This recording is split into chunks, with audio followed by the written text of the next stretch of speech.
there is an increasingly varied mix of education provision within the East African region. So far, we have observed an upward trend in the provision of education by private actors, especially in marginalized and disadvantaged communities. What my chapter presents is a short story of sorts of the evolution of private provision in East Africa.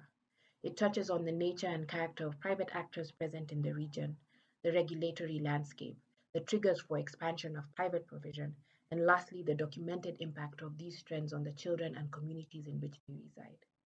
The outcome and impact thus far, as you will see, has been quite mixed.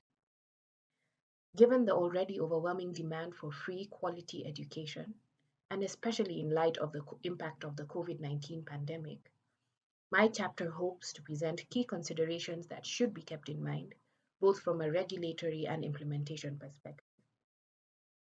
As actors present themselves to fill this gap now, their interventions should be grounded in the realities of our context, keeping in mind our colonial histories, the influences of bilateral aid and donors, intersectionality, politics, the impact of rising inequality, and so on. What does remain is that access to free quality public education needs to improve.